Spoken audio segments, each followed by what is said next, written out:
This is the account of how a perpetrator managed to evade justice for an extended period, despite numerous indications pointing towards their guilt. In a small town, a 13-year-old girl went missing, with her absence going unnoticed until 24 hours later. The mystery remained unsolved for over a decade, finally reaching a resolution recently. The events unfolded in Colorado City, Texas, a quintessential American town spanning 14 square kilometers and home to only 4,000 residents. On Christmas Day in 2010, the town was filled with a festive spirit as residents adorned their homes, partook in celebratory activities, and enjoyed themselves. Haley Dunn, a 13-year-old, was no exception to the merriment, having received a new iPod as a Christmas gift that brought her immense joy. Haley resided with her mother, Billy, her partner Sean, and her older brother, David. Despite her parents' divorce when she was 10, Haley maintained a close relationship with her father, Clint, who lived just across the street. The girl cherished spending time with her father, whom she saw almost daily. Described by family and friends as lively, humorous, and spirited, Haley was actively involved in her school's cheerleading squad, sports teams, and played the saxophone. On December 26th, after unwrapping gifts at her father's house, Haley returned home, played video games, and retired to bed. The following day, her stepfather and mother left for work as usual, with Billy leaving her phone behind for the children to reach her. Before departing, she checked on her daughter, who was still asleep in her room. Sean, working in a town half an hour away, claimed to have been dismissed from his job after a brief altercation with his boss, prompting him to leave work merely 10 minutes after arriving.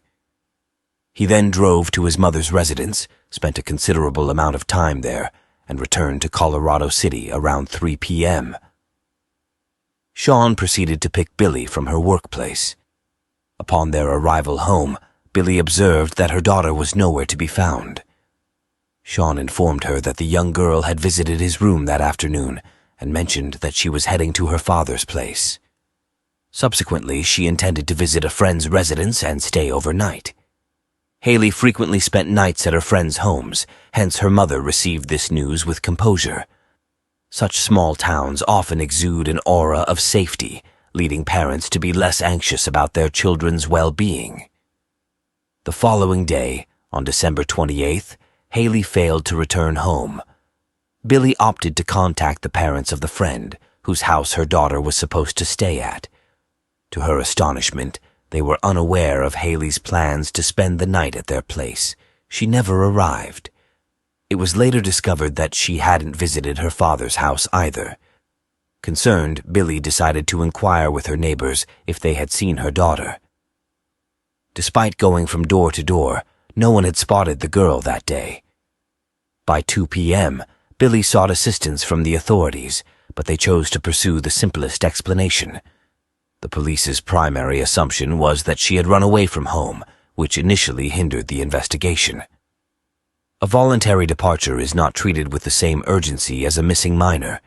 They combed through Billy and Clint's residences and enlisted search dogs to aid in the investigation. The following day, they traced Haley's movements from the house to a nearby motel. Strangely, none of the motel staff had encountered the girl. She was not captured on any surveillance footage, and a thorough search of the premises yielded no leads. Trained canines focused on the motel, yet the girl appeared to have never arrived there. As word of Haley's disappearance spread throughout the city, numerous concerned individuals joined the search efforts. Some scoured the vicinity, while others distributed flyers to raise awareness. Clint, the girl's very own father, hardly ever left the streets. He meticulously searched every nook and cranny, even delving into dumpsters, as he claimed. The idea of waiting at home was simply unbearable to him.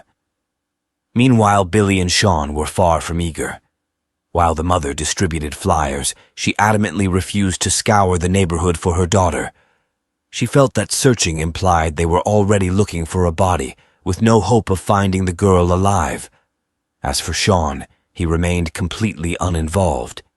Yet the strangeness did not end there. On December 31st, 4 days after the girl vanished, Billy and Sean hosted a lavish New Year's Eve celebration. They entertained friends, indulged in music, drinks, and revelry. Such conduct from a mother whose daughter had disappeared without a trace seemed utterly preposterous. It was not until January 3rd, a week after Haley's disappearance, that the police officially declared her missing. This signaled the involvement of more serious agencies like the Federal Bureau of Investigation and the Texas Rangers, who promptly joined the investigation. Volunteers continued to scour the area, while over 100 billboards were erected across Texas and beyond, seeking information on the missing girl. The possibility of a voluntary escape was completely dismissed by detectives. Firstly, there was no apparent reason why Haley would choose to run away. The day before her disappearance, she was in high spirits, and there were no signs indicating a desire to leave her family. Secondly, all her belongings were left behind in her room. If she had indeed run away, she would have taken something with her. Detectives soon realized that a closer examination of Billy and Sean was imperative. Their lackadaisical approach to the girl's search and the New Year's Eve celebration raised serious doubts about their concern for Haley. Detectives uncovered that on December 27th, the same day Haley supposedly spent the night at a friend's house, Sean and Billy withdrew $140 from their bank accounts. They confessed to using the money to buy illegal substances, which they consumed that evening, taking advantage of their children's absence from home. On January 6th, it was reported that the police had subjected Billy and Sean to a polygraph test. The results were quite intriguing. Billy failed 2 attempts, being under the influence of substances during the first interrogation, and the second result showed her lying. Sean also failed 2 interrogations, and during the third, he simply walked away before completing the questions. Following this, Billy suspected that Sean might be involved in her daughter's disappearance and demanded that he leave her home. On January 12th, the police officially announced that Sean was being treated as a suspect. Several factors led to this conclusion. First, it was revealed that the couple's relationship had been strained at times, with Sean threatening Billy and her daughter with violence during arguments. Secondly, numerous sheets containing information about serial killers were found among his belongings, indicating a shared interest in such topics with Billy. Furthermore, the police examined the geolocation data from Sean's phone and discovered discrepancies in his account of the day Haley disappeared. He did go to work, but only stayed for 10 minutes. Instead of going to his mother's house as he claimed, he returned to Billy's house in Colorado City. It was only later that he drove to his mother's house. It is important to note that the police were able to track the phone's location through cell towers, which have a range of several miles, making it difficult for detectives to pinpoint Sean's exact whereabouts. Additionally, it was discovered that Sean had not been fired. He had left his job voluntarily. After arriving at work, he informed his bosses of his departure and returned to Colorado City. Following interviews with Haley's friends and acquaintances, detectives uncovered even more disturbing details. The girl had expressed fear of Sean on multiple occasions. Haley confided in her best friend that she preferred to spend time outside or at friends' houses because she did not feel safe around Sean. She had also told her grandmother that she often saw Sean standing in front of her bedroom door in the middle of the night, causing her to fear for her safety. The police later learned of a conversation between Haley's uncle and Sean, during which Sean made a disturbing comment comparing harming a child to killing a deer. Based on this information, the detectives concluded that Haley had not lived in a prosperous family. Her mother and stepfather were known to drink and use illegal substances, and Sean's behavior raised suspicions, although there was no direct evidence against him. Eventually, the police contacted child welfare, leading to the decision to remove Haley's older brother from the home. On February 24th, a search of the house where Sean lived with Billy, as well as his mother's house, led to a shocking discovery. Over 100,000 obscene images of minors were found on a removable drive and hard drive. The police also seized Sean's laptop, although they did not have the opportunity to examine its contents before Sean's father demanded its return for unknown reasons. However, the most intriguing part is that Sean faced no consequences despite having a large amount of illegal material on his computer. On March 17th, police officers visited Billy's residence to question Sean. Billy answered the door and claimed he was not there, but the officer presented a pre-arranged warrant and entered the premises, discovering Sean hiding there. In an attempt to conceal a suspect, Billy was sentenced to 90 days in jail and a year of corrections time, and was sent to a correctional facility in Travis County. Upon her release, she remained in the area with Sean. However, in 2012, the couple eventually split up. Billy began to seriously consider the possibility that Sean might be involved in her daughter's disappearance. Since then, the case had effectively come to a standstill. The police had no new evidence, and volunteers were unable to find any trace of the girl. This continued until March 16, 2013, when a hiker discovered human remains near Lake J.B. Thomas in Scurry County.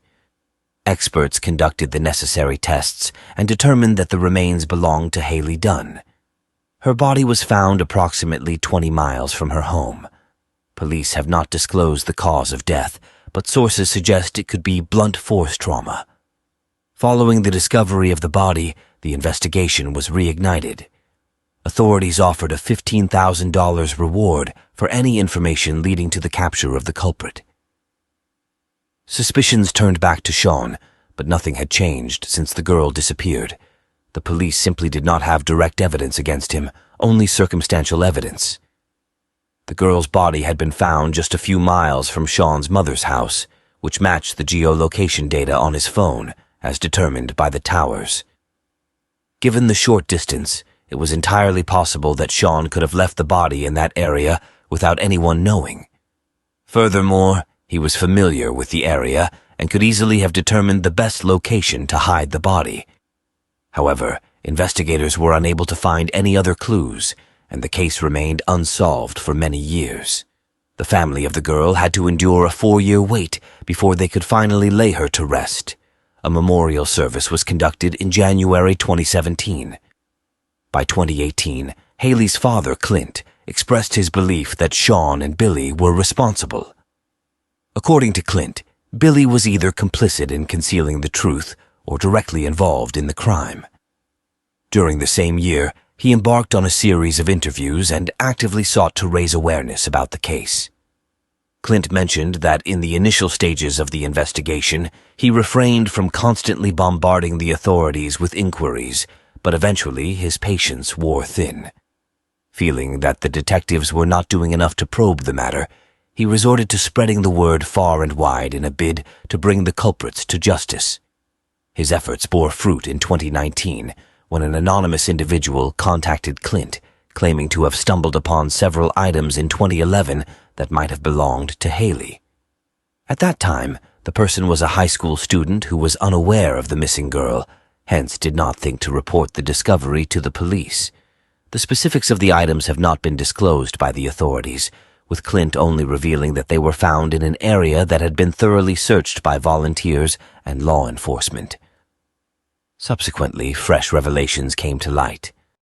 Private investigator Erica Morse, who was handling Haley's case and remained in contact with Clint, shared disturbing information concerning Sean.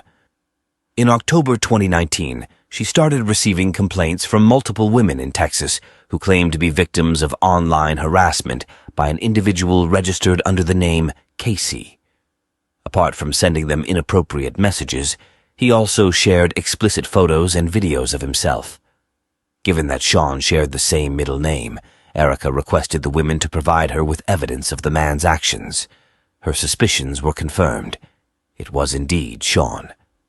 Despite convincing one woman to report Sean to the police, they declined to press charges and accused her of fabricating the allegations. Erica firmly believed that Sean played a role in Haley's tragic death, leading her to devise a straightforward plan. Despite the lack of evidence for his arrest, exposing his online behavior towards women could have potentially landed him in jail temporarily. Unfortunately, this strategy did not yield the desired results. However, A surprising turn of events occurred when Erica and Clint were summoned to the district attorney's office in May 2021. There, they were informed that Haley's murderer would finally be apprehended in June. The news was kept confidential until June 14, 2021, when Sean was taken into custody after a decade of anticipation. He is currently detained on a $20 million bail, awaiting trial for Haley's murder. The police have not disclosed the new evidence that led to his arrest, keeping it under wraps until the trial. Prior to Sean's arrest, the police obtained permission to collect a DNA sample from him, possibly linked to Haley's belongings discovered in 2011. Upon hearing about Sean's arrest, Billy made a peculiar statement, expressing her lack of surprise regarding his involvement in the crime. She also expressed gratitude that justice was finally being served, despite her previous defense of Sean during the initial investigation.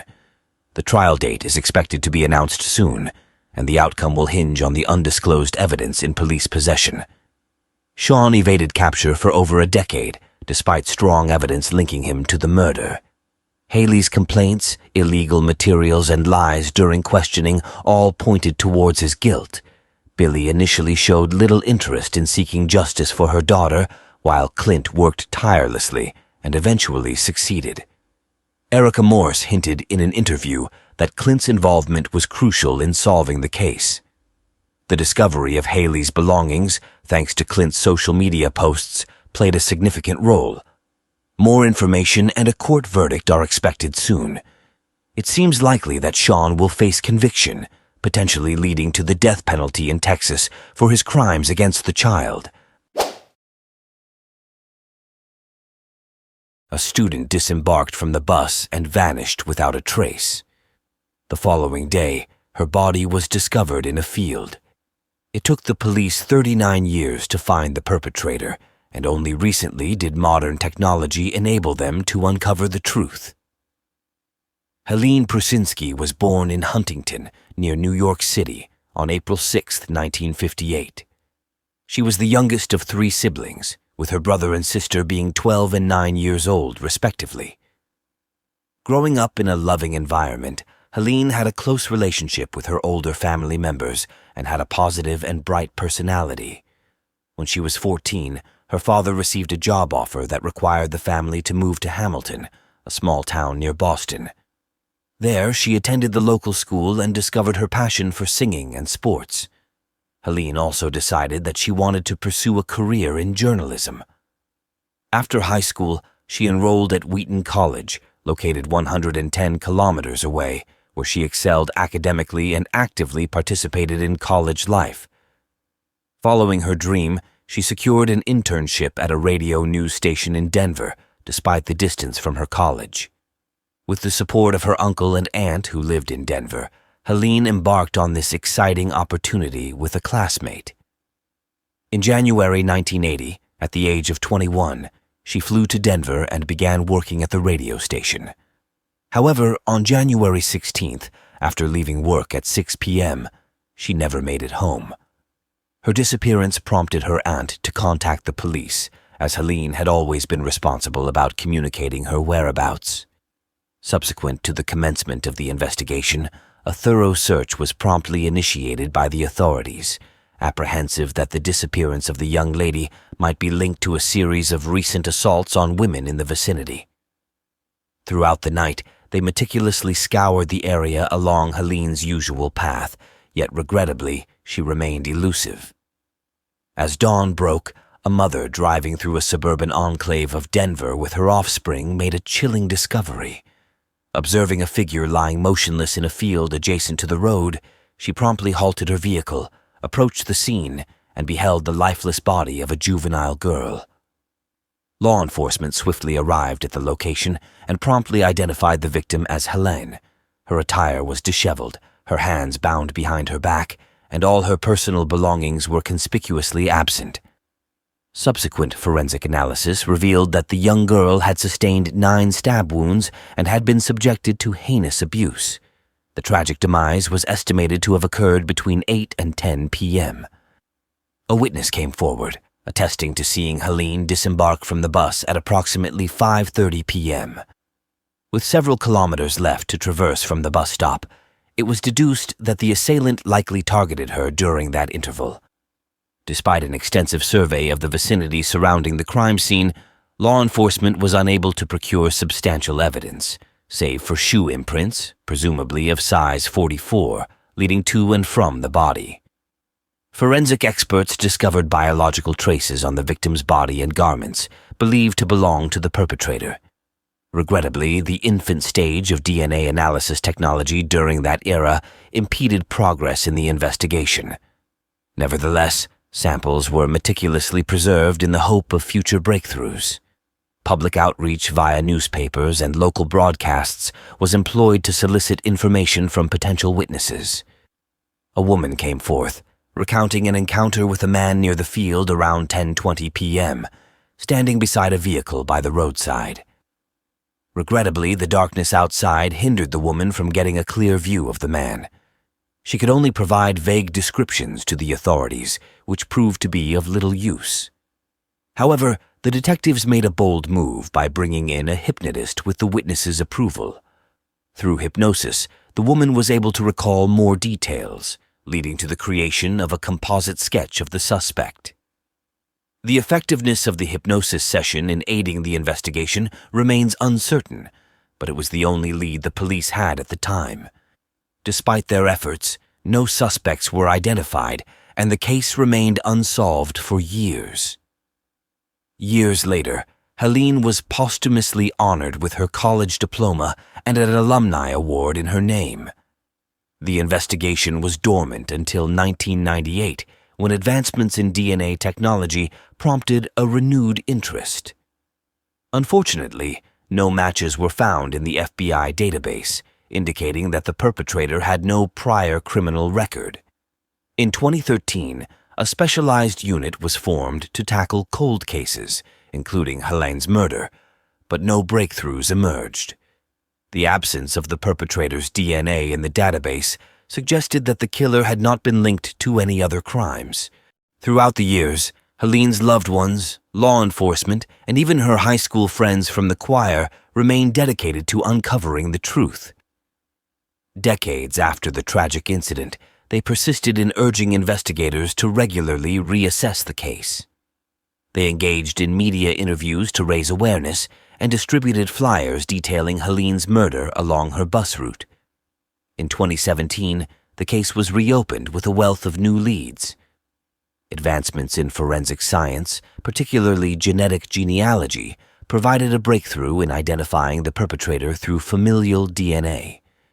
This intricate and time-consuming process relied on the availability of genetic databases containing relatives of the suspect.